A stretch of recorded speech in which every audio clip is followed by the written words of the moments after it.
Welcome back to another episode of the Crypto Serpents. If you do enjoy the videos, don't forget to hit the like and subscribe button. The XRP price, the momentum shift that we're about to see, it's going to, the train will be leaving the station. As the title of today's thumbnail suggested, there will come a time where you will have officially had run out of time to jump on board this train. Now, some of you have been on it since 2017. Some of you yesterday. For those of you that are new to the channel, welcome. I make 10 to 12 minute videos where we talk about all types of things that I'm involved in when it comes to cryptocurrency and the projects that I hold that I see value in. And one of them being XRP, which I see the one that has the most value from a utility point of view, from a problem that it solves. Because it does solve the biggest problem of them all, which is on-demand liquidity around the world. And so it's very, very, very interesting times indeed, as there is no faith at the moment in the market, right? People have genuinely lost faith in cryptocurrency. But let me show you what someone very reputable has to say. Now, mind you, she's on a lot, and I mean a lot, of American dollar bills. And if you're only thinking about it now, you're behind the eight ball. The train has left the station. I keep saying that, and it's absolutely true, especially when it comes to this topic. So what people need to realize about intergenerational wealth is it's already happening, right? So we're talking about so the boomers, which is my generation, we have the most discretionary income. But this next generation, basically, the millennials, although it's pretty much anyone born in the mid-90s and later, are going to inherit this opportunity to really think about investments in a totally different way. So when you think about those generations, so technically, the millennials or anyone born between 1980 and 1996. But again, look, my son's 26, my daughter's 21. I call them the Robin Hood investor, right? But in reality, these are kids who grew up with the internet, right? So anyone who's grown up with the internet, they see the world as very flat. It's no longer what they're taught at home, what they're taught in the classroom. It's what they see. It's what they've learned, the good, the bad, the ugly of the internet. They're very tech savvy, they're very confident, but they don't have the experience that perhaps a lot of wealth managers, financial analysts, managers, etc. need to really understand how to think about their investments. So for me, it was very important that I get into their heads. My daughter's 21, my son is 26. When I left the Obama administration in 2016, after serving both terms, I studied these kids, I call them kids, for 2 years at Harvard. And I really wanted to understand kind of the social, political, economic way that they think and how they behave. And for them, it's kind of this one and done world, right? It's set it and forget it. Right. Technology means everything to them. They're very, very confident, they're very progressive, and they're very savvy. But again, they lack a lot of the world experience that my generation still has. So even here now in this economic downturn, this unprecedented economic downturn, this is where, in my opinion, the wealth management industry has a huge opportunity. It's no longer about taking them out to golf and buying them dinner. It's really kind of thinking about how to use technology and information in a totally different way. So if you're not already on their app, on their phone, and that's how they access information, if you're not already there, you're behind. And so it's a very interesting topic that she makes, right? Now, of course, that she is involved with Ripple as an organization. But the main reason I wanted to share with you that is that the world is different.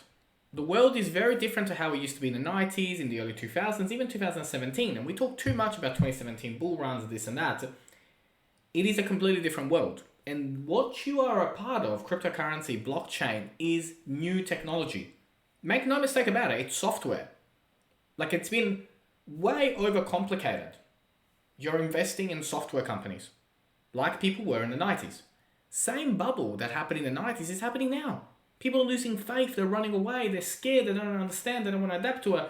Governments want to try and ban it, regulate it, kill it, implement it. It's early. We are early. And never forget that.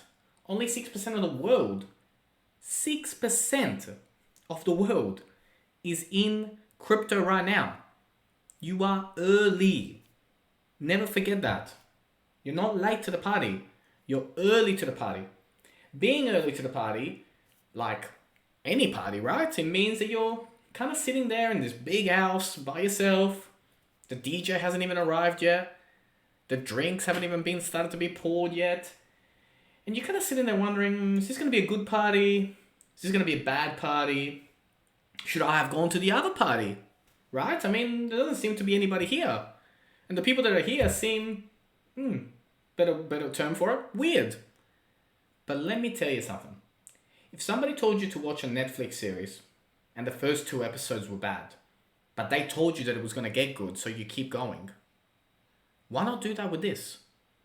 Because like in the 90s, like in the boom, in the internet boom era, this is going to get good. It's going to get real good. Can you stick around while it's bad, disruptive, challenging?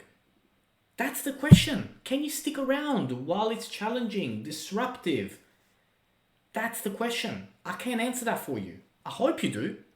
I hope you're around. I hope 21st of June, 2023, you're still around and going, 9 p.m. on a Monday, Tuesday, whatever night it is back, in 2023, going, welcome back to another episode of the Crypto Serpent. I hope you stick around.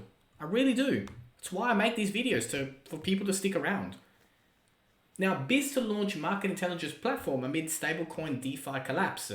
Now, I smell Quant and I smell Ripple XRP technology being implemented by this.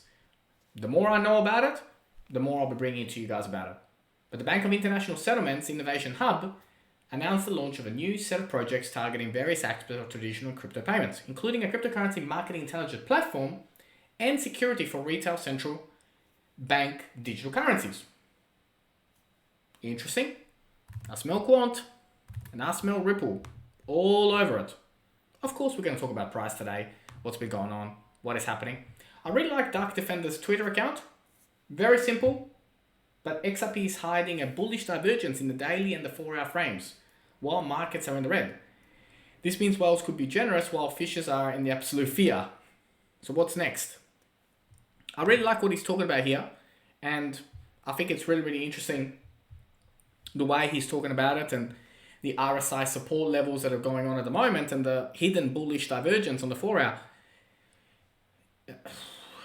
Hard at the moment. Let me put it this way. I can see that, but I can still see 24 cents being around the corner as well. Let's jump into a ton. Let's have a look at some indicators.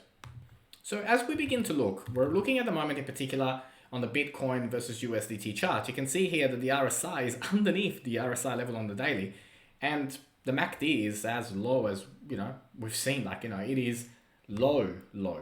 Now, when we do look at XRP, and we're looking in particular at the RSI, it did bounce off the bottom of the RSI and it bounced up.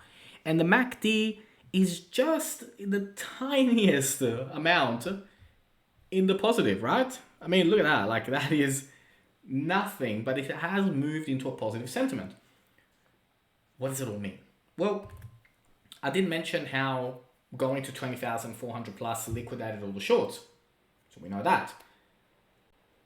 I'm still, like I said, Teva, Celsius still lingering in the background. While some of these indicators are looking fresh to me that we could be seeing a potential move up, I still believe that there could be some down before we go up. And that's why that 24 cents XRP, even though I don't want it, still a possibility. Now again, when I say possibilities, is because we got to keep our eyes and ears open on all possible scenarios that could be happening, right? Now on a weekly, looks like, we could be hitting that 24 and then bounce all the way to $1.10. Support around 90 cents and then bounce off and fly into the distance. I can see that. Right? So that makes sense. But patience at the moment is really the critical aspect because, it is the most oversold weekly ever. It is. At the moment, we're sitting in the most oversold weekly ever. And I'm talking way back August 2020, most oversold. It's looking, looks like the train could be leaving the station soon. I'm not saying today, tomorrow, or in the next couple of days, but I'm saying you got to decide fairly soon on what you want to do with this. Even if you want to get into XRP, right? Doesn't mean you have to get into XRP. But I do see that 20 cents. I do see that 24 cents coming up. And then we start to move. And move fast. We will. It's going to be exciting. It is truly going to be exciting, and I hope you stick around for the journey with me. And if you did learn something new today, don't forget to hit that like and subscribe button. As always, thank you. Look forward to see you on the next one.